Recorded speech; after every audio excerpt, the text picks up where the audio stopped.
Hello, people. Thank you for tuning in. Today, we're going to talk about the Conference League as well as the Europa League. There are games, of course, that took place, which was Shakhtar Donetsk, a very familiar team. You know, those that have watched the Champions League back in the day, you know this team so much, And today they played against Crystal Palace.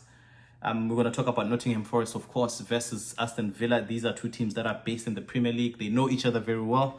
We'll also talk about, Braga versus Freiburg as well.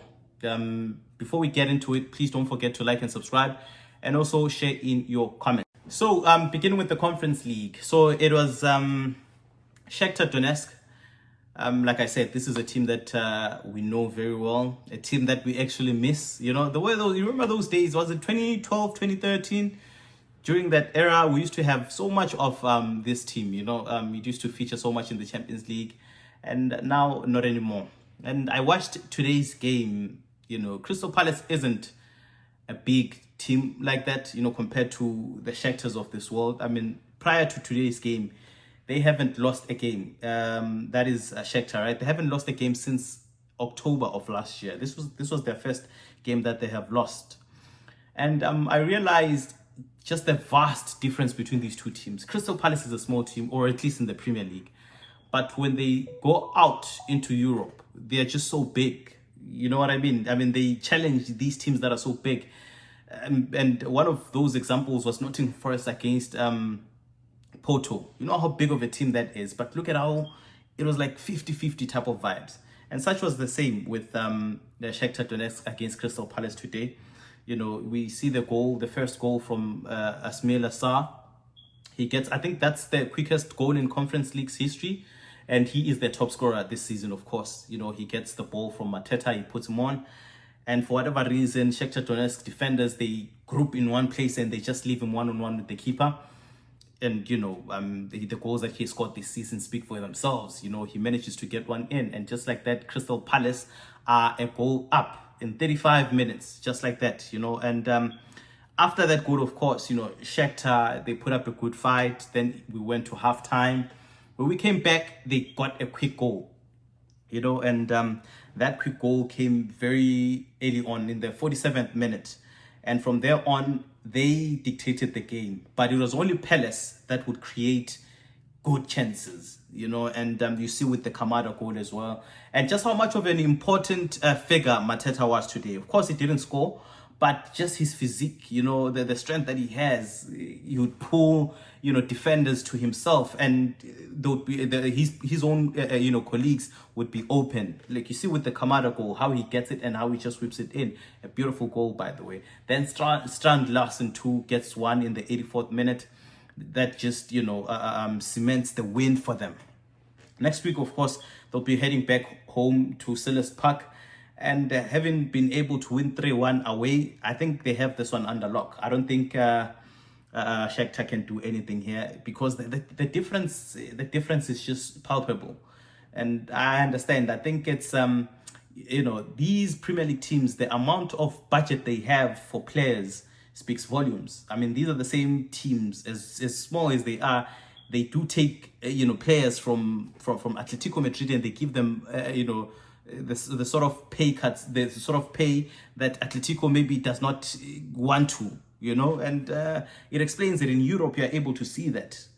But in the Champions League is a different ball game, because you can see that the amount of the difference between these sides, like Bayern, like PSG against the Arsenals of this world, the Man Cities, the Liverpools. There is that gap right now. We all saw it when Bayern Munich came against PSG. And when you watch that game, you'd feel like, for whatever reason, they were shitting on the Premier League. They were just trying to show them that football is not in the Premier League alone. We also can be able to play that game. And you look at the quality that they showcase. That's something that we don't see in the Premier League, But when you go down, then you get to realize that, okay, yeah, the Premier League actually are who we think they are. With today's games, you could see that. But I think Crystal Palace has this one under lock, and there was also Rayo Vallecano. They managed to beat Strasbourg. They beat them 1-0. And I think Strasbourg back at France, they can be able to turn this one around at Stade de la Meneur at home. I mean, they lost 1-0. They can be able to turn that one, away at home for them. And I doubt Rayo can be able to deal with them. But for whatever pride is worth, they left home with a win, and then I think we might just see a Crystal Palace final versus Strasbourg, and I think Crystal Palace has this one under lock. And I must say that Oliver Glasner did a very good thing not to leave. I think he did a very good thing not to leave. I mean, last season he won the FA Cup. This season he wins the Conference League. Mateta too did himself a favor, because no matter what he wins anywhere else in a different club or whatever, that is expected of him.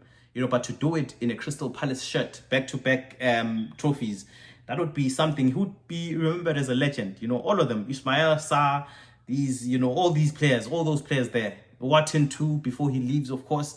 I hope Liverpool goes for him. Probably United want him too. But once he leaves the club, he would be remembered as a legend because of what he has brought to Selhurst Park and the fans. Oliver Glasner as well, So then we went to the Europa League, and we watched two good games. The first one was Nottingham Forest at the City Ground against familiar foes, which is Crystal Palace, which is Aston Villa. And the game ended in favor of Nottingham Forest. They won the game 1-0. But let's be honest, right? This is Aston Villa's trophy. And we look at two things. One, Unai Emery, we know he loves the Europa League. We know he knows how to win the Europa League. He won it 3 times in a row at Sevilla. And I don't see why he cannot win it. And you look at the teams that he's going to play against. I mean, that's Braga versus Freiburg. I don't think they will put any dent to him. In fact, among these 4 teams that were remaining, Villa included. Okay, maybe not. Let me not include Villa here, because the teams that we're playing against obviously would have been Braga or Freiburg, as well as Nottingham Forest. Among these 3 sides, I think it was only Nottingham Forest that could have probably given them a better fight, because Braga can't really say much. I mean, they couldn't even beat Freiburg at home. They did beat them, but I mean, the score is just too narrow to believe they are that good side. You know what I mean? But so Nottingham Forest managed a win. They keep their pride intact, although it's 1-0. We know how difficult Aston Villa are at home. And this is definitely going to be a good game to watch at Villa Park. They may be able to cause an upset, Nottingham Forest that is, but with the history that we know of Villa Park, we know they will definitely be able to turn the tides and win the tie and be able to go to the final. Now it's up to obviously Freiburg, to see if they can be able to do it at the Parkstadion at home in Germany. Will they be able to beat Braga? That is something that remains to be seen. But as far as what we saw today, I think they can be able to do it. To just lose with only 1 goal shows, it shows that they can be able to do something at home. They can be able to do something at home. So yeah, these were good games. But Villa, you can see how difficult it is for them in the Premier League. They just seem to be losing game in, game out. And the only way they can make it in the Champions League is just through the Europa League. And maybe Nottingham Forest, they can just now focus on the Premier League just to avoid relegation, because they are in that battle. If they just get to fight and avoid relegation, which I think they will, then they will be okay. Anything else is just something that they will deal with next. But you look at their squad, it's just I think I'll say that they were punching above their weight, but they have done extremely well, and they should be proud of themselves. They haven't really done much in the league for their fans to be proud of, but for what they have done in Europe, their fans should definitely be be excited, and they should really be appreciative of that, you know, for them to go as far as they have. Because I'm thinking, had they gotten probably Braga or Freiburg, they would have actually made it to the final. You know, it's unfortunate that they got to play against Villa.